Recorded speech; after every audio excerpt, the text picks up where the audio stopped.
I want to share with you some ideas about how to tackle online learning.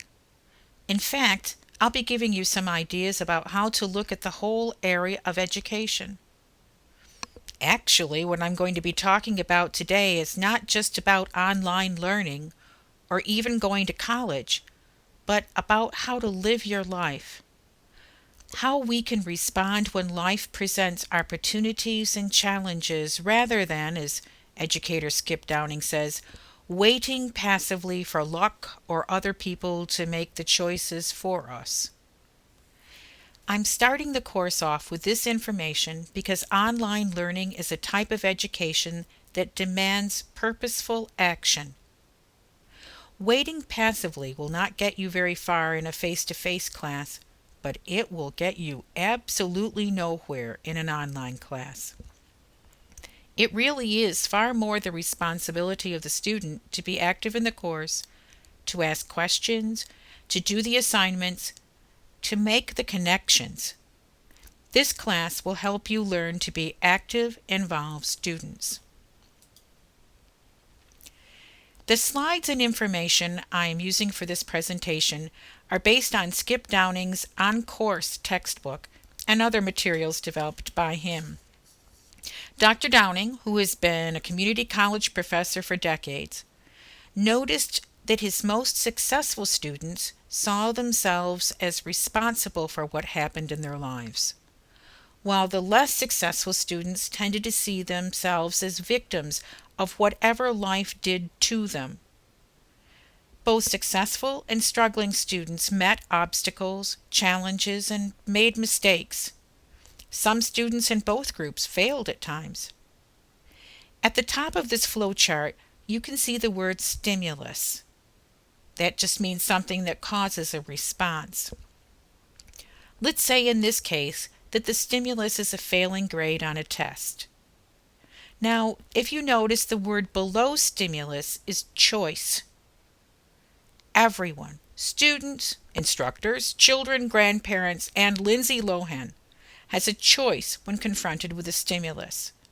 Let's just stick to students' choices right now, though.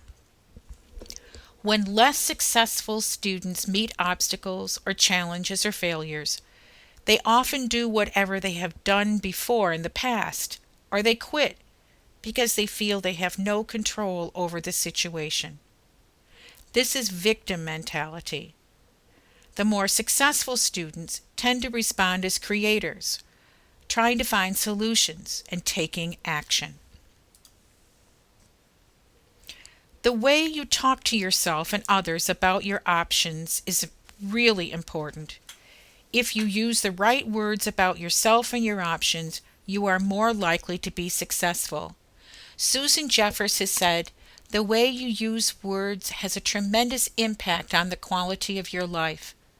Certain words are destructive, others are empowering. Your words can actually shape your actions. Your actions in turn shape your thoughts and attitudes, which again shape your words. So start with your language." Let's look at victim mentality. First of all, they blame others or themselves. They blame themselves by focusing on their weaknesses. Well, I just can't do math. Or they blame others. Nobody could learn from that teacher. They waste energy by making excuses. Well, I don't have the time to spend studying for that class. They complain. Well, I shouldn't have to take math. I'm a psychology major, for crying out loud. They repeat ineffective behavior. Well, I only had to study for half an hour for a test in high school, so that's what I'm going to do now. They predict defeat and they give up. I'm going to fail this test. I might as well not even go to class. They are stuck. Here are some examples of what victims say. Blaming themselves, they say, "I have to take college composition before freshman English because I'm stupid." Or, "I failed the test because the teacher doesn't like me," blaming others. There were only night classes left when I registered, so now my schedule is terrible. A complaint. And excuses. I only have dial up, so I can't do a lot of my online assignments. To sum up, victims believe that their outcomes and experiences are determined by forces beyond their control, such as powerful others and luck. Victims believe that they are merely pawns in the chess game of life. Their language is characterized by blaming, complaining, and excusing. We have two main voices in our heads when we are in victim mode: the voice of the inner critic and the voice of the inner defender. The inner critic judges us, it blames us, complains about us, demeans us. This voice often sounds like a recording of critical parents and other judgmental adults, for example, teachers we have known.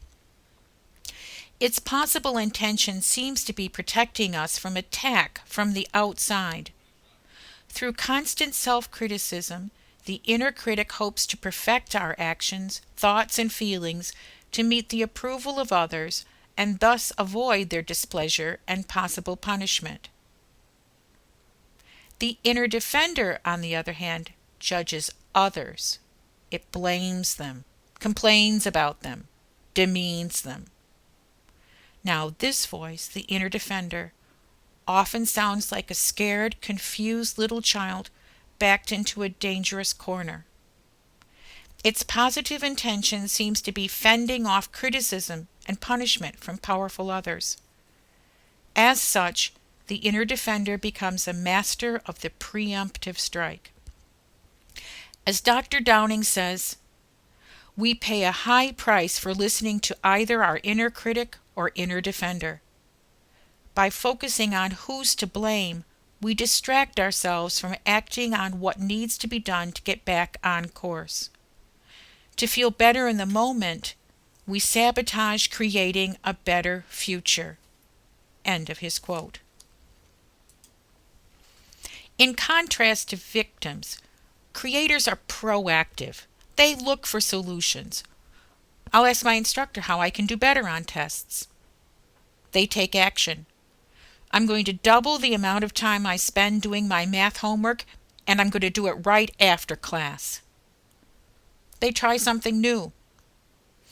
Next time, I'm going to submit a rough draft to the right place to get feedback before I hand in my final draft. And as a result, they often get what they want.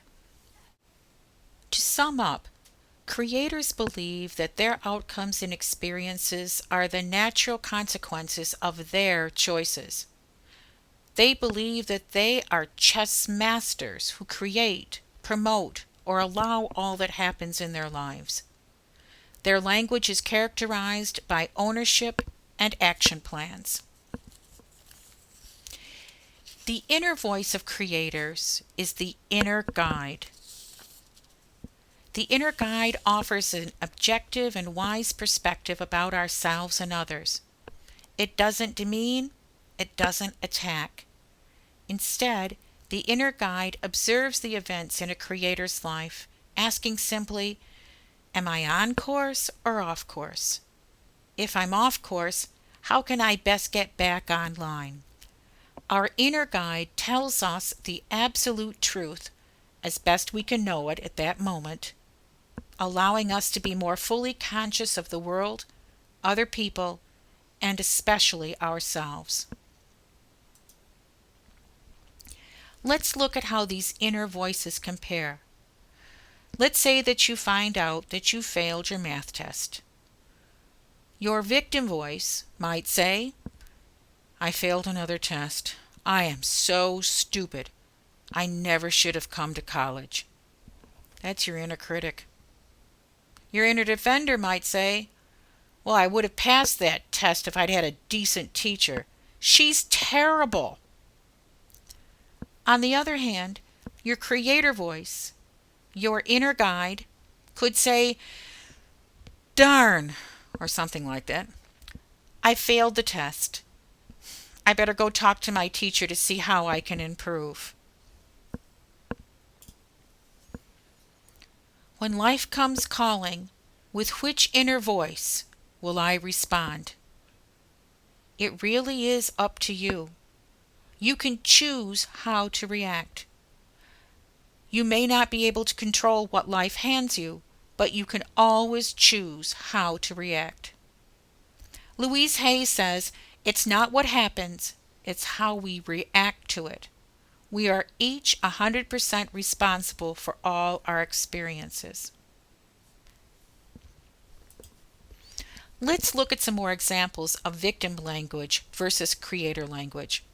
A victim might say, "I have to take college composition before freshman English because I'm so stupid." A creator could say, "Taking college composition before freshman English is going to give me the chance to polish my writing skills so I'll do well in all my classes, including freshman English next semester." A victim might say, "I failed the test because the teacher doesn't like me." Whereas a creator would say, "I failed the test because I didn't study effectively. Next time, I'll start earlier and find somebody to study with." Victim language. "There were only night classes left when I registered, so now I've got a terrible schedule." Creator language. "Well, I'm going to see about getting into some day classes, but if that doesn't work, I'll just have to find a sitter who will take care of my kids in the evening, and I'm going to register early for next semester."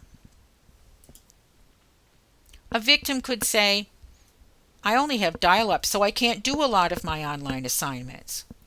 A creator would say, "I'm going to have to schedule some time to get to our public library every other day to log on and do my assignments there, and I am going to look in to see how much a satellite connection would cost." One more thing here. I want to make it clear that victim choices aren't bad. They aren't dumb or unworthy. And creator choices aren't necessarily good or right or smart. It's whether those choices get you where you want to go. What do you want? And what will get you there? A few quotes here describing the inner qualities of successful people. Elaine Maxwell said, "Whether I fail or succeed shall be no man's doing but my own. I am the force. I can clear any obstacle before me, or I can be lost in the maze. My choice, my responsibility. Win or lose, only I hold the key to my destiny." Elizabeth Kubler-Ross says, "There are no mistakes, no coincidences. All events are blessings given to us to learn from." And Helen Gurley Brown, who was the editor of Cosmopolitan magazine, said, "I hope I have convinced you. The only thing that separates successful people from the ones who aren't is the willingness to work very, very hard." And I want to leave you with this takeaway thought. Good learners, like everyone else, are living, squirming, questioning, perceiving, fearing, loving, and languaging nervous systems. But they are good learners precisely because they believe and do certain things that less effective learners do not believe and do. And therein lies the key.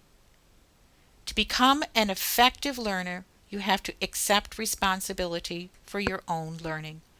And you will learn how to do that through this course.